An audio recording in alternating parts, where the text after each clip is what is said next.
తెలంగాణ ప్రజలందరికీ నమస్కారం.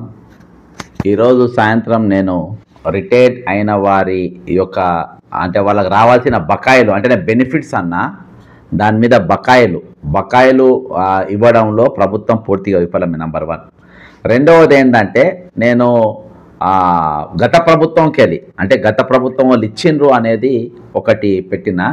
అయితే గత ప్రభుత్వం కూడా ఇస్తలే అంట. అంటే చాలా రోజులకి అంటే నాకు కొన్ని కామెంట్స్ వచ్చినాయి. ఎందుకంటే వీళ్ళు నేను అది కరెక్షన్ చేయాల్సిన బాధ్యత నా పైన ఉంది. ఆ లైవ్ అది అట్నే ఉంటుంది. కానీ దానికి తోడుగా ఇది కూడా నేను కొన్ని కామెంట్స్ నేను వచ్చిన కామెంట్స్ అంటే ఇందాక నేను పోస్ట్ చేసి లైవ్ చేసినటువంటి దాంట్లో వచ్చిన కామెంట్స్ ఏంటనంటే ఈరోజు నారా వెంకటప్పయ్య గారు ఒకటి ఇచ్చిండ్రు. అంటే ఇక ఇది పెట్టద్దు. కాకపోతే అంటే ఈరోజు వాళ్ళు బతకనికే చాలా కష్టంగా ఉందంట, దయనీయ పరిస్థితిలో ఉందని అర్థంగా వచ్చింది. నేను అది ఇంకోటి 2020 మేలో రిటైర్ అయిందంట ఆయన రావాల్సిన బకాయిలు ఇంతవరకు రాలేదంట. ఈయన పేరు గుండా శంకర్ గారు. 2020 మేలో రిటైర్ అయిందంట. ఇంతవరకు ఆయనకు రావాల్సిన డబ్బులు రాలేదంట. దయచేసి ఎవరైనా ఆన్లైన్లోకి వస్తే నా నంబర్ 9866323813 మీరు కాల్ చేయండి. ఫోన్ ఇన్ కూడా తీసుకుంటే ఏమి ఇబ్బంది లేదు. 9866323813. ఓకే. ఇది ఇంకోటి థ్యాంక్స్ అని చాలామంది చెప్పిండ్రు. ఇది నా బాధ్యత కాబట్టి ఇది కాదు. నేను 2021 28 ఫిబ్రవరిలో రిటైర్డ్ అయినాను. నాకు ఇంకా పిఆర్సి ఈఎల్ డిఫరెన్స్ రావాల్సి ఉంది. ఈ కుబీర్లో పెండింగ్ ఉంది సార్. ఇది రేవంత్ పాలన. ఈయన గారు కేసీఆర్ను మించిన కేసీఆర్గా ఉన్నారు సార్. అంటే గత ప్రభుత్వంకి వెళ్ళి జరుగుతుంది నాకు. ఇప్పుడు కూడా ఈయన ఎప్పుడు 2021 ఫిబ్రవరిలో రిటైర్ అయినారు. రవికుమార్ గారు, ఈయన పేరు రవికుమార్ గారు రిటైర్ అయినారు. ఈ విధంగా కొన్ని వచ్చినాయి. అయితే ఇది దాదాపు అంటే ఇక పోయినసారిదే ఈసారి కూడా రిపీట్ అవుతుంది. సేమ్ సబ్జెక్ట్ రిపీట్ అవుతూ ఉంది. కాబట్టి ప్రభుత్వం ఏర్పడిన నాటి నుండి నేటి వరకు కూడా తెలంగాణ వచ్చిన నేటి మా పరిస్థితి చాలా దయనీయంగా ఉంది. ఈరోజు పూట గడవని పరిస్థితిలో ఉన్నామని చెప్పేసి అర్థం వచ్చేటట్టుగా వెంకటప్పయ్య గారు రాసిండ్రు. దీన్ని ప్రభుత్వం అంటే దాదాపు ఇక నేను సావు దాకా పోని కూడా రెడీగా ఉన్నా అనేది ఈసారి రాసిండ్రు. పరిస్థితి బాగలేదని. కాబట్టి ఇవి ప్రభుత్వం ఆలోచించాల్సిన బాధ్యత ఈరోజు ప్రభుత్వం పైన ఉన్నది. కాబట్టి 101% అంటే నేను ఈ కామెంట్ చదివిన తర్వాత నాకు అర్థమైంది ఏంటంటే 101% ఎన్హెచ్ఆర్సీ అంటే మానవ హక్కుల ఉల్లంఘన అనేది పూర్తి స్థాయిలో జరిగింది. ఈరోజు శ్రమ దోపిడీ కాకుండా ఇదేంది, ఈరోజు శ్రమ దోపిడీ. మీరు కష్టపడి వీళ్ళు డబ్బు సంపాదించుకొని రూపాయి ప్రభుత్వం దగ్గర కూడబెట్టుకొని ఈరోజు రిటైర్ అయిన తర్వాత వాళ్ళకి చెల్లించిన బకాయిలు అంటే నాకు చాలా అంటే ఈ పాయింట్ నేను బెనిఫిట్స్ అని అంటే చాలా మంది బెనిఫిట్స్ అని పెడుతున్నా. నేను కూడా బెనిఫిట్స్ అనే పద ప్రయోగం చేసిన. కానీ బెనిఫిట్స్ కాదు, అది బకాయిలు. ప్రభుత్వం చెల్లించాల్సిన బకాయిలను వెంటనే చెల్లించాల్సిన అవసరం ఈరోజు ప్రభుత్వం పైన ఉన్నది. నంబర్ 1. రెండవది ఏంటంటే నేను ఏదైతే రిక్వెస్ట్లు ఎన్హెచ్ఆర్సీకి చేసినో ఆ ఎన్హెచ్ఆర్సీ కంపల్సరీ వాళ్ళు దీనిపైన తగు చర్య ఖచ్చితంగా తీసుకుంటారు అని నేను అనుకుంటున్నా. అవసరమైతే నేను ఒక 5 నేను ఎన్హెచ్ఆర్సీకి కోరిన 5 కోరికలు ఏంటంటే రిటైర్మెంట్ బకాయిలు నేను నా దాంట్లో బకాయిలని రాసిన. నేను అందులో అయితే బకాయిలనే రిటైర్ అయిన బకాయిలను చెల్లించకపోవడం, దీనిపైన ఎందుకు చెల్లించలేదు. ఈరోజు పని చేయించుకున్నప్పుడు మనం ఇంటికాడ కూడా ఏమైనా పని చేస్తే పొద్దుగాల పని చేయించుకొని సాయంత్రం కరకు వాళ్ళ కూలీ ఇచ్చేసి పంపించేస్తాం వాళ్ళని. అసలు వాళ్ళు ఈరోజు వాళ్ళు పని చేసిన తర్వాత దాదాపు 33, 35 ఏళ్ళు 36 ఏళ్ళు వాళ్ళు పనిచేసి బయటికి వెళ్ళిపోయేటప్పుడు వాళ్ళ బకాయిలు మొత్తం వాళ్ళ చేతికి అందించి అతను రిటైర్మెంట్ ముందు రోజే రైల్వేలను అయితే అట్లా ఇచ్చేది. ఇప్పుడు ఎట్లున్నో తెలియదు. కానీ పూర్వం ఒక 20 ఏళ్ళ క్రింద వాళ్ళు రేపు రిటైర్ అవుతుందనంటే ఒక ఫంక్షన్ చేసి గ్రాండ్గా వాళ్ళకు ఇచ్చేసి వాళ్ళ చెక్కులు చేతుల్లో పెట్టేసి వాళ్ళు వెళ్ళిపోయేటోళ్ళు. వాళ్ళు నెక్స్ట్ డేకి వెళ్ళే వాళ్ళు క్యాచ్ చేసుకొని ఆ రోజులలో అవి కొనుక్కునే పరిస్థితి. కానీ ఇవాళ అది దారుణమైన పరిస్థితులు ఈరోజు నెలకొన్నాయి. ఇంకోటి ఏంటంటే తెలంగాణ ప్రభుత్వ ప్రధాన కార్యదర్శి గారు రామకృష్ణారావు గారు, మీరు ఫైనాన్స్ సెక్రటరీగా కూడా పనిచేసారు. అంటే మీ హయాంలోకి వెళ్ళే ఈ దుకాణం మొదలైందని నాకు అర్థమవుతుంది. ఎందుకంటే రామకృష్ణారావు గారు గతంలో ఫైనాన్స్ సెక్రటరీ గత ప్రభుత్వానికి ఉండే, ఆయననే రిటైర్డ్ వాళ్ళకి ఇచ్చుడు ఏంది పైసలు, మన వాళ్ళకెందుకు ఇవ్వాలి, వేరే వాళ్ళకి ఇస్తే కమిషన్లు వస్తాయా అని చెప్పేసి చేసినట్టున్నది. ఈ కుబ్బెడ్లో కూడా ఆయన పాత్ర చాలా దయనీయ పరిస్థితులలో ఉండే, అంటే చాలా అక్రమాలకు పాల్పడ్డటువంటి వ్యక్తి ఆయన.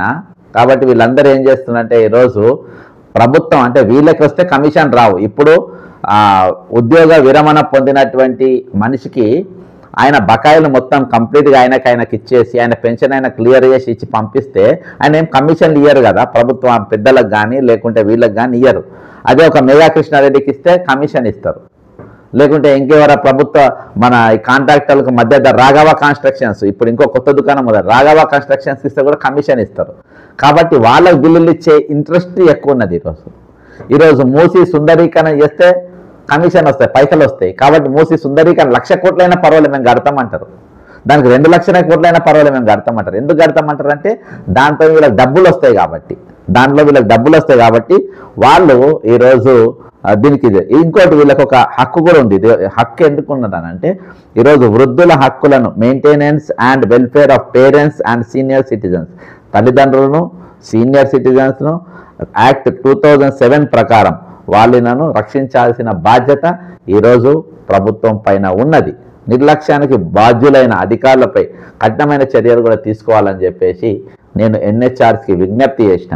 ఇంకొకటి, ఆర్థిక ఇబ్బందులు ఎదుర్కొంటున్న రిటైర్డ్ ఉద్యోగులకు మానసిక వైద్య సహాయం కూడా అందించాలి. ఎందుకంటే ఈరోజు వాళ్ళకు డబ్బులు రాక వెళ్ళక రిటైర్ అయిన వ్యక్తికి ఎవరికి అప్పులు కూడా ఇయ్యరు. ఎందుకంటే ఇదివరకు జీతం వస్తే కాబట్టి ఇచ్చేదాన్ని, ఇప్పుడు అవే రావాల్సిన బకాయిలు ఆగిపోయినప్పుడు మా డబ్బులు నేను ఎట్లిస్తారు.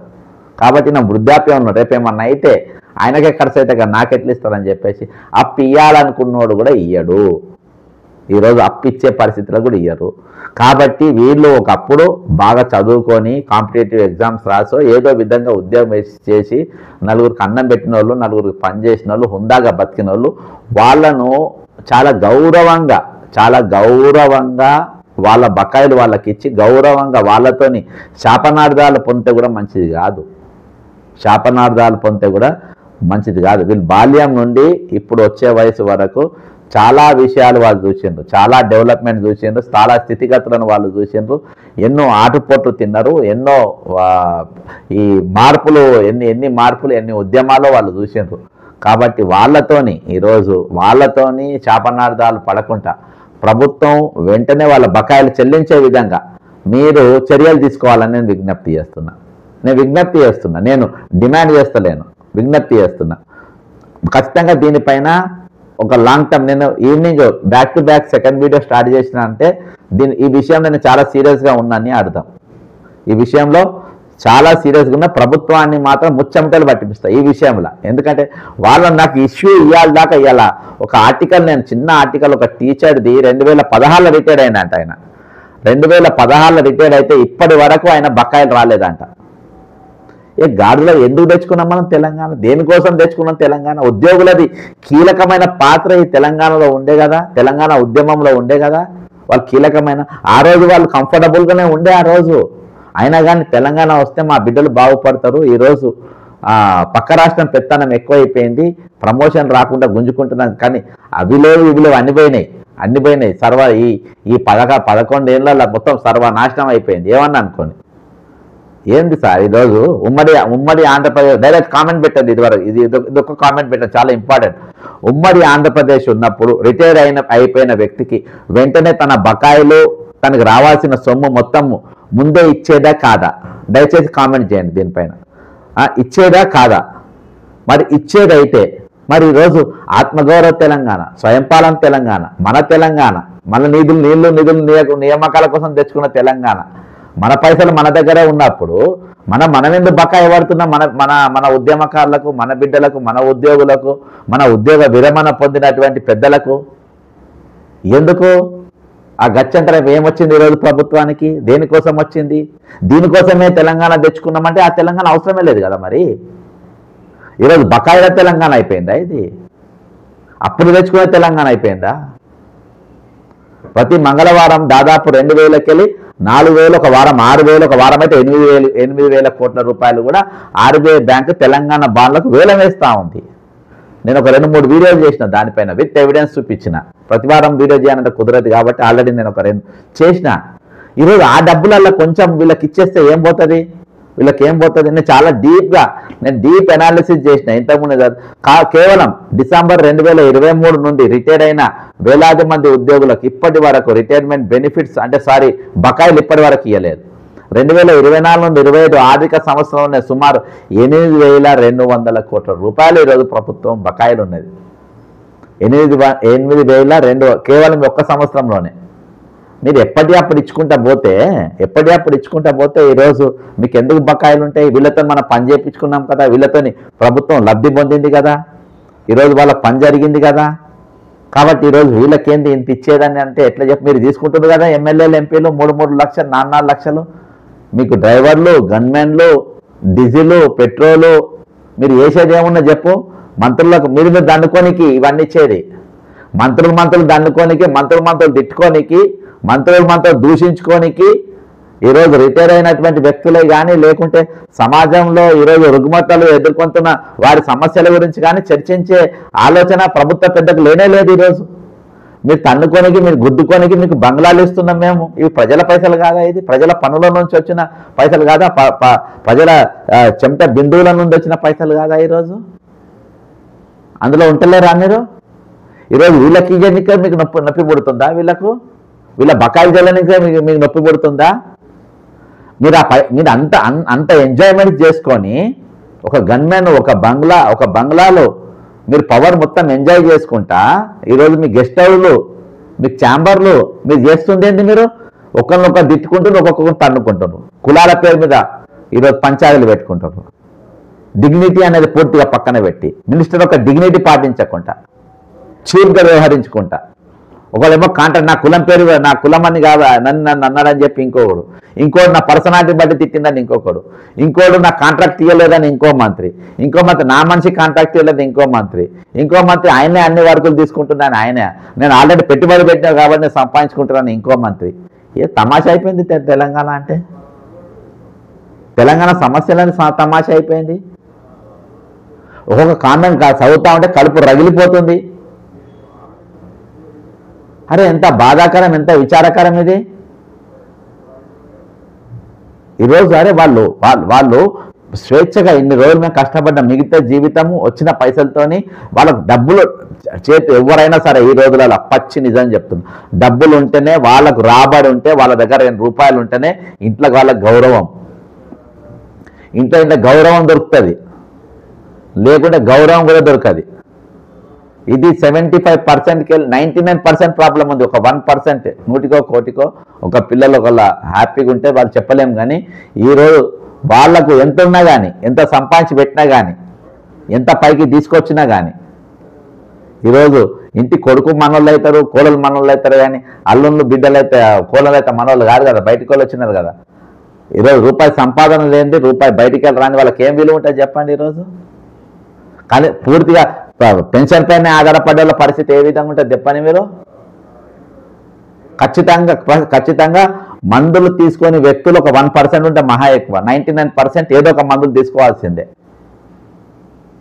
ప్రతి నెల డాక్టర్ చెకప్, మందులు కలిపి, టెస్టులు అన్నీ కలిపి దాదాపు 4-5 వేలు వాటికే పోతాయి.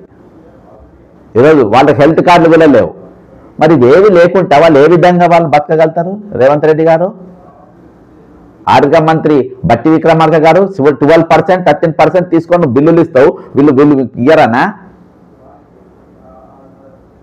ఓకే, అది కూడా చేద్దాం. మరి లేదు మేము 12%, మాకు 10%, 2%, 3% ఇస్తే ఇస్తారని అంటే అది కూడా చెప్పండి. మరి సిగ్గులో కూడా చెప్పండి. అది కూడా దేవుడా కర్మ అనుకుంటే ఇచ్చుకుంటే ఆల్రెడీ ఏసీబీలో దొరికిన వాళ్ళే కదా మనకున్న ముఖ్యమంత్రి కూడా. యాంటీ కరప్షన్ బ్యూరోకు దొరికి జైలుకు పోయిన ఉద్యోగులే కాదు, వాళ్ళు కూడా పోయిన వాళ్ళే. కరప్షన్ ఉద్యోగుల గురించి మాట్లాడతాను నేను. వాళ్ళు సంపాదించుకున్న వాళ్ళు విల్లాలలో, బంగ్లాలో పెద్ద పెద్ద లక్ష్మారెడ్డి, గొర్రెల స్కామ్ లక్ష్మారెడ్డి బ్రహ్మాండంగా ఉన్నాడు పెద్దగా. అలా రిటైర్ అయిన దొంగలు చాలా మంది ఉన్నారు. నేను వాళ్ళ గురించి మాట్లాడుతున్నాను. ఈరోజు కంప్లీట్గా పెన్షన్ మీద ఆధారపడ్డ వాళ్ళ వ్యక్తుల గురించి మాట్లాడుతున్నాను. కంప్లీట్గా వాళ్ళకు వచ్చిన రిటైర్మెంట్ బకాయిల గురించి మీద ఆధారపడ్డ వారి గురించి మాట్లాడుతున్నా.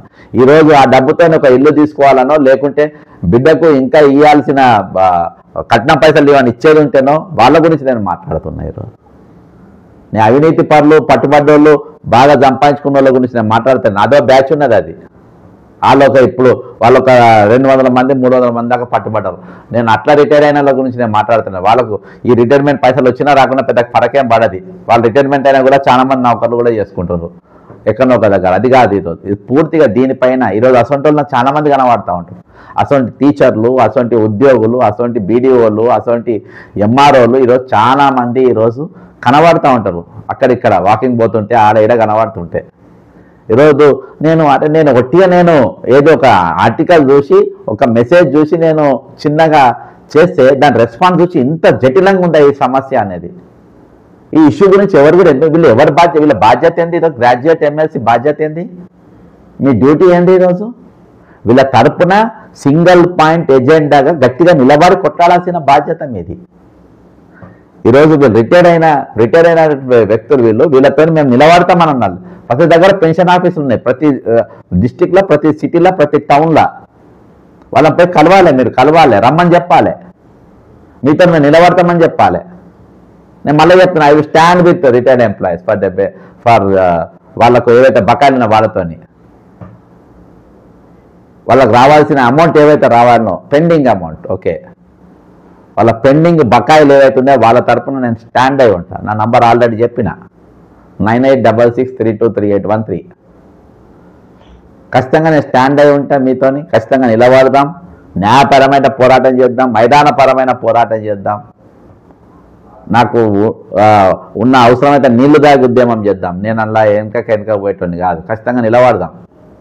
ఎందుకంటే ఇది వాళ్లకు రావాల్సిన ఒక ద లాస్ట్ పేమెంట్ ప్రభుత్వంకి వెళ్ళి వచ్చేది. వారు గౌరవంగా జీవించడానికి, గౌరవంగా బతకడానికి.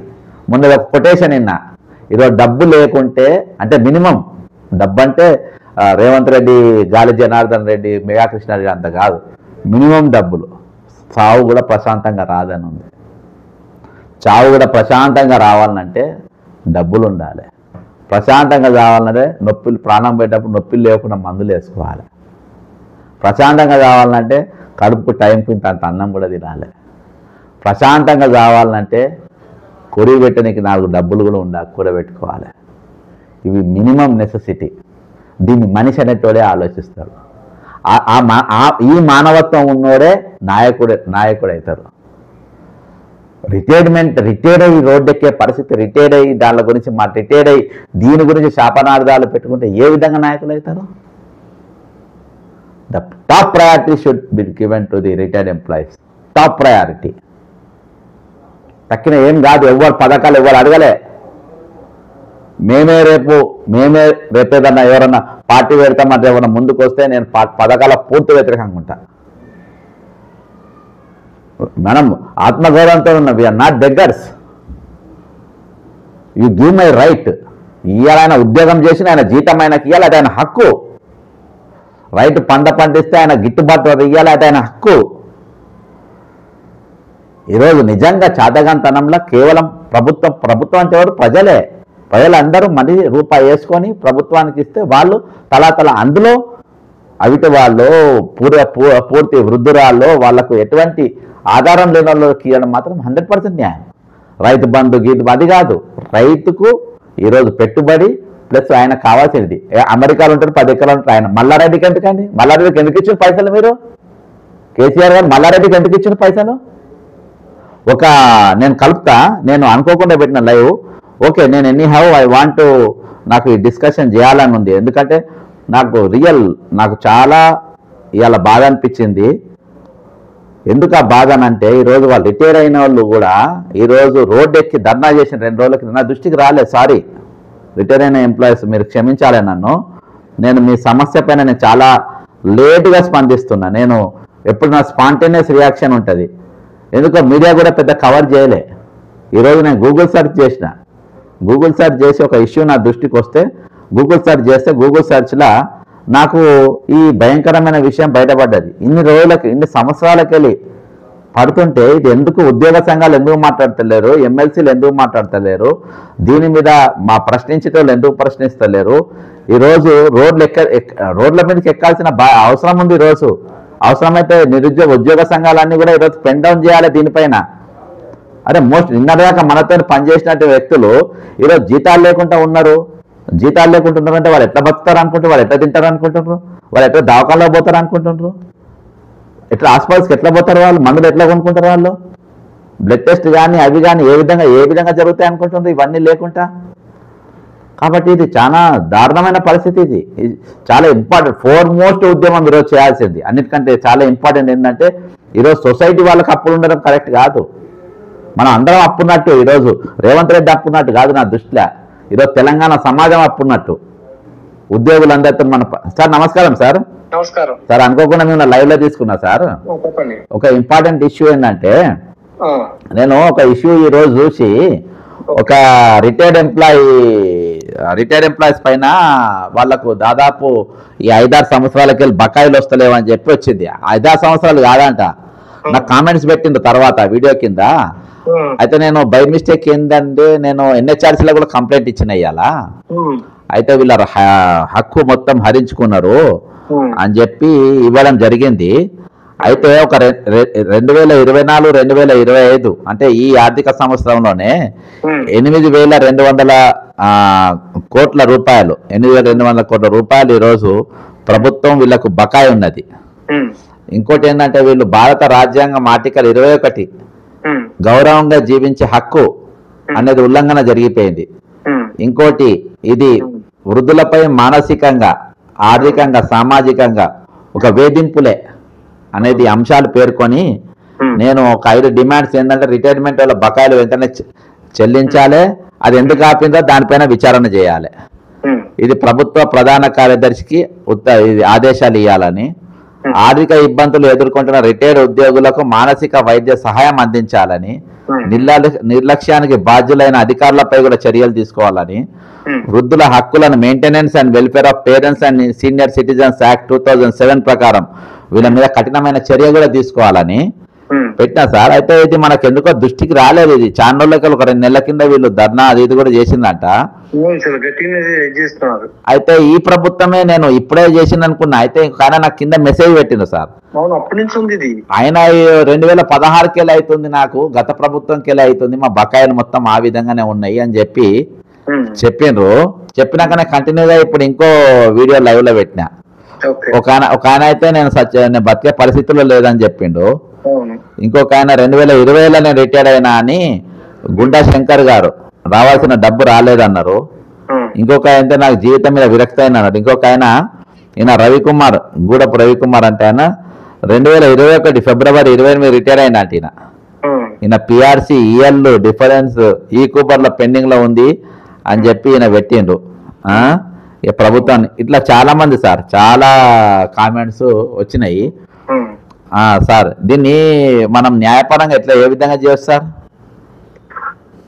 పిటిషన్ వేయటమే కామన్ కాజ్ లో ఈ పిటిషన్ వేయటమే. ఎందుకంటే ఎవరు గ్రీవెన్స్ వాళ్ళకు ఉంది కాబట్టి.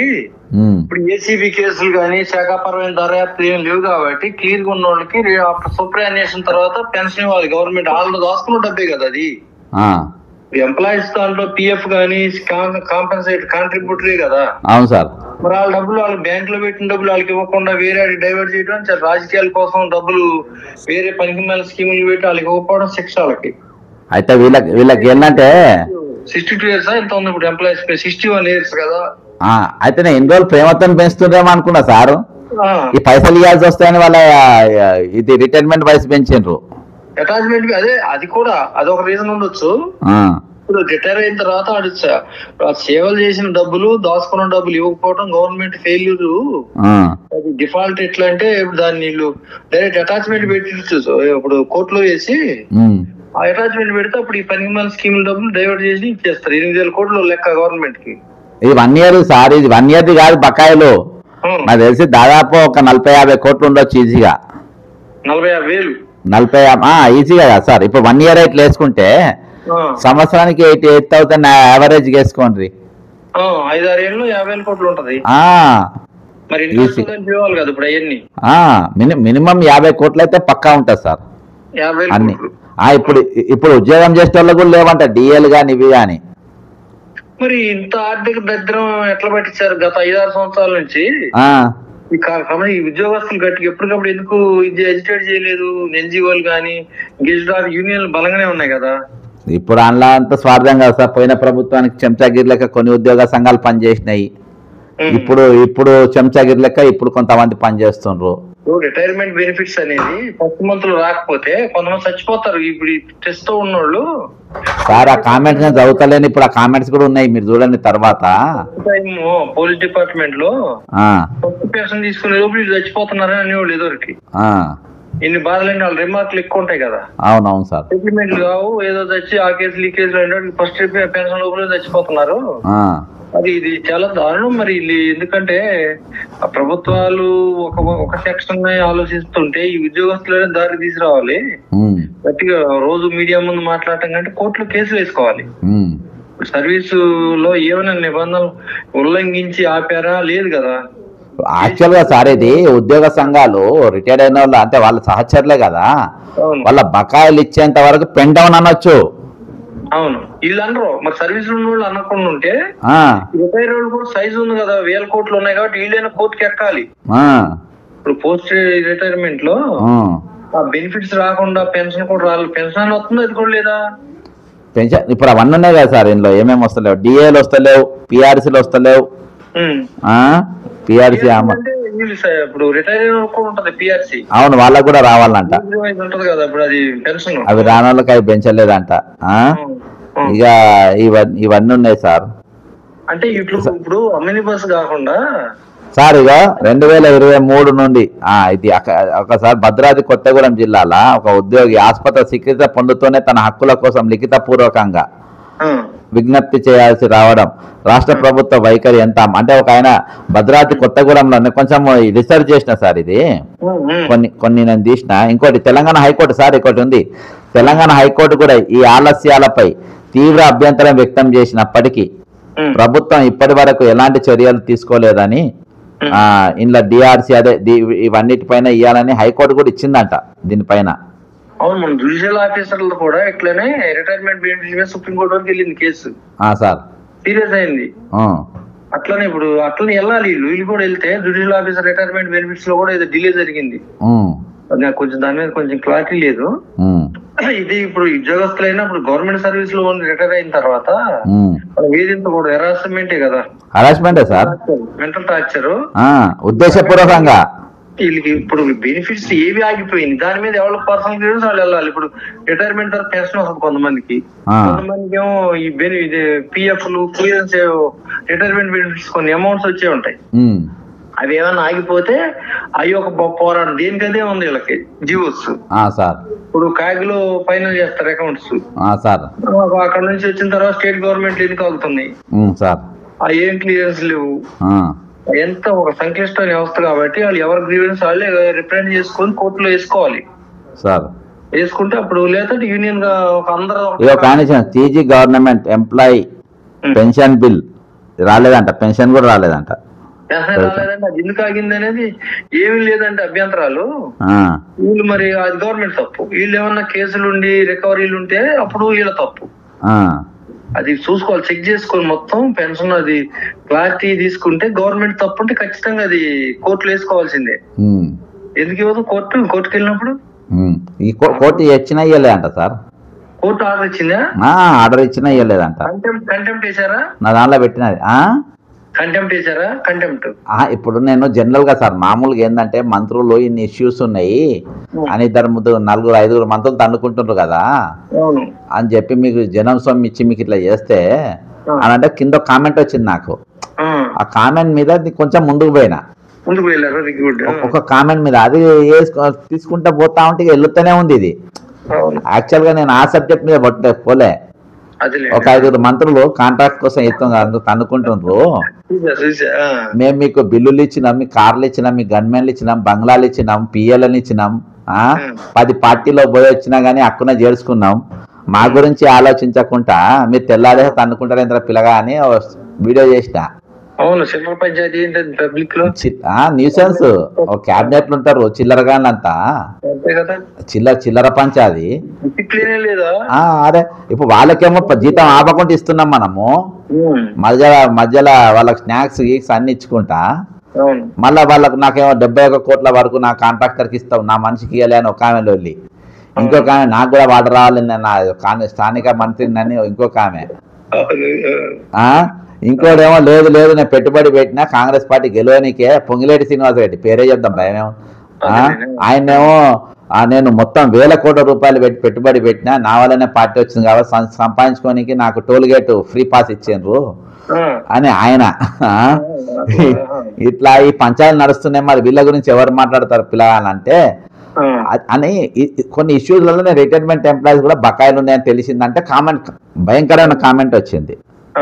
అంటే అప్పుడు నేను లైవ్ ఇమీడియట్ గా ఫస్ట్ NHRC లో కంప్లైంట్ ఇచ్చిన, సరే ఏదో ఒక మన చట్టం ఇచ్చేయాలి కదా సార్, ఇక నేను ఇమీడియట్ గా ఇచ్చేసిన, సరే ఉద్యోగులు ఎవరన్నా మనకు లైన్లోకి వస్తే ఖచ్చితంగా మనం లీగల్ సపోర్ట్ చేద్దాం సార్, ఎందుకంటే సార్ ఆయన లైఫ్ మొత్తం చూస్తాడు, భర్తడు ప్రశాంతంగా కావాలంటే కూడా రూపాయలు ఉండాలి కదా సార్, ఖచ్చితంగా ఉండాలి. ఇప్పుడు వాళ్ళ ఎక్స్పెక్టేషన్స్ ఏంటి, కష్టపడిన తర్వాత ఎంతో మిగులుద్దని అంత కష్టపడతారు కదా, అంతే కదా సార్. సేవింగ్స్ అని ఎందుకు చేసుకుంటారు, ఆ జీతంలో నుంచి ఆ PF లని కట్ అయిపోయి అప్పులు తీర్చి పిల్లలు పెళ్లి చేసేటప్పుడు చాలా ఇబ్బందులు రిటైర్ అవుతారు వాళ్ళు, అంతే కదా సార్. ఇప్పుడు లంచగొండ్ల గురించి మనకు అవసరం లేదు, ACB లంచగొండ్లు విల్లాలలో ఉండేటోళ్ళు చాలా మంది ఉన్నారు, ప్రభుత్వ పెద్ద పెద్ద విల్లాలు, గొర్రెల స్కామ్ లక్ష్మారెడ్డి అసంటోళ్ళకి అవసరం లే. ఇప్పుడు ఇవాళ విద్యాసాగర్ రెడ్డి అంటే కూడా రిటైర్ అయ్యి ఇప్పుడు చేస్తుంది ఇంకా శ్రీనిధి MDగా. మనం మాట్లాడేది ఏంటంటే పూర్తిగా జీతం పైన ఆధారపడేవాళ్ళది, పెన్షన్ పైన ఆధారపడేవాళ్ళది, రిటైర్మెంట్ వచ్చిన బకాయిల మీద ఆధారపడేవాళ్ళది. వాళ్ళ నాన్ గెజిటెడ్ పోస్టులు NGOs ఎక్కువ ఉంటారు ఇట్లాంటి బాధలు పడేవాళ్ళు. గెజిటెడ్ అంటే వాళ్ళు ఎక్కడో సెటిల్ అయి ఉండొచ్చు, పెద్ద ఇబ్బంది లేకపోవచ్చు. నాన్ గెజిటెడ్ ఎందుకంటే నానా బాధలు ఉంటాయి వాళ్ళకి.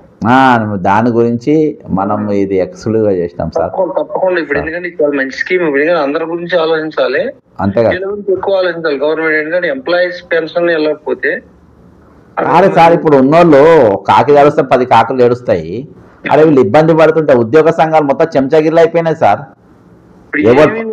ఏతులు పోవటం అనేది తగ్గింది గవర్నమెంట్. క్యాలెండర్ ఓపెనింగ్ ఇప్పుడు ఉద్యోగ సంఘాలు క్యాలెండర్ ఓపెనింగ్ ప్రమోషన్లు ఇదే, అంటే వాళ్ళకు ఇక ఇంత మించి ఏం లేదు. పేపర్ టైగర్ లేదా ఉద్యోగ సంఘాల గురించి పట్టించుకోవట్లేదు, ఉద్యోగుల గురించి పట్టించుకోవట్లేదు సంఘాలు. అదే పెన్ డౌన్ చేస్తే ఎట్లుంటుంది సార్, పెట్రోల్ పడిపోవాలి ఒక్కొక్కనికి. 83లో NGOలు స్ట్రైక్ చేస్తే అసలు గొప్ప గాలిపోయింది గవర్నమెంట్ కి. 83నా స్వామినాథన్ ఎవరు ఉండేవాళ్ళు అప్పుడే స్వామినాథన్ సార్, ఇద్దరు ఉండేవాళ్ళు. అసలు మీకు కంప్లీట్ మొత్తం అసలు ఎంత దారుణంగా తయారైంది గవర్నమెంట్ సార్. ఇలా ఇంకొక పాయింట్ యాడ్ చేసి క్లోజ్ చేద్దాం సార్. ఇప్పుడు తెలంగాణ ఉద్యమ సమయంలో కీలక పాత్ర విద్యార్థులది, ఉద్యోగులది. ఉద్యోగులనే కామెంట్ పెట్టమన్నా, మరి ఉమ్మడి ఆంధ్రప్రదేశ్ ఉన్నప్పుడు రిటైర్మెంట్ కాగానే మీకు పైసలు ఇచ్చేదా తర్వాత ఇచ్చేదా అని ఒకటి కామెంట్ అడిగినా, మరి వాళ్ళు ఇవాళ మన నిధులు, మన ఉద్యోగాలు, మన పాలకులు, మన స్వయం పాలన అన్ని ఉన్నాక బకాయిలు ఎట్లొస్తాయి, బకాయిలు ఎట్లుంటాయి? ఫైనాన్స్ మేనేజ్మెంట్ ఫెయిల్ అయ్యారు.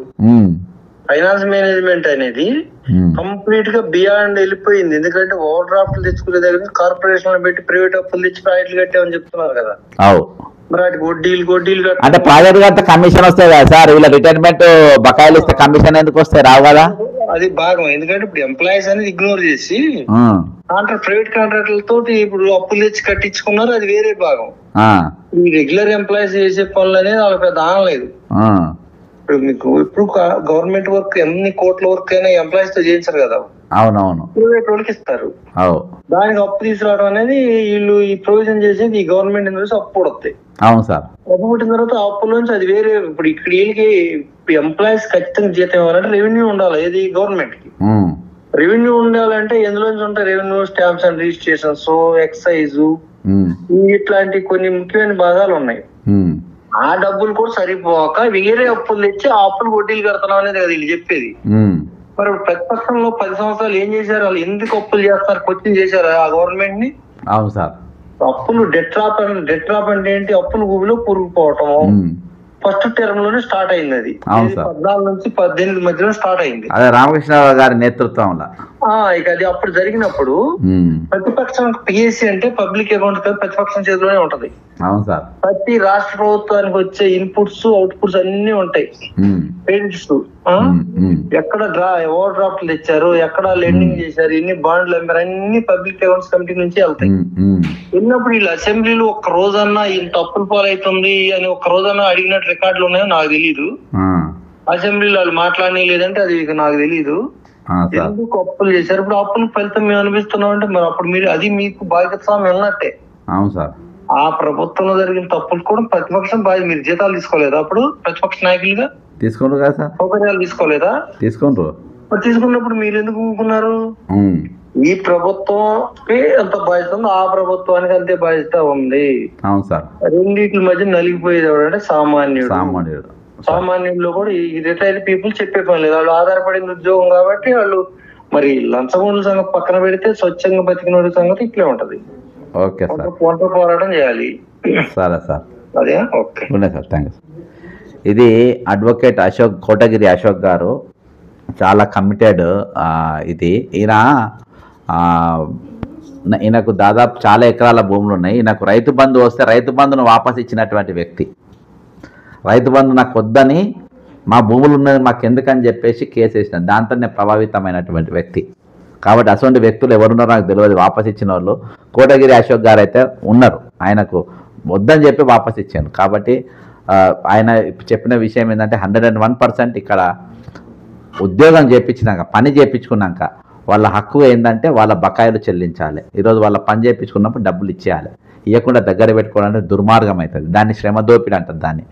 ఈరోజు ప్రభుత్వం తెలంగాణ ఆత్మగౌరవం, తెలంగాణ స్వయం పాలన, తెలంగాణ మన నీళ్లు మన నిధులు, మన నిధుల తెలంగాణ ఈరోజు బకాయిలు పడి శ్రమ దోపిడీ చేసే కార్యక్రమం. దాన్ని ఆత్మగౌరవం ఎట్లా అంటారు?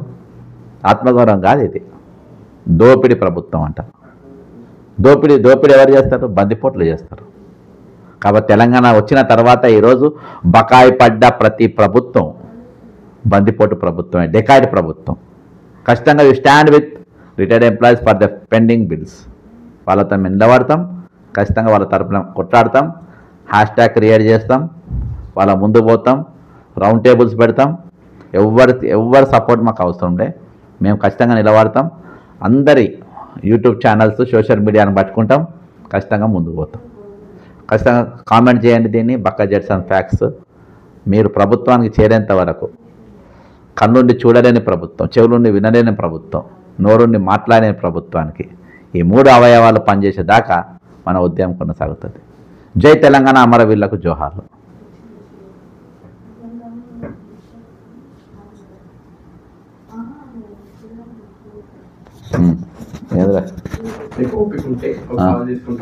ఏంది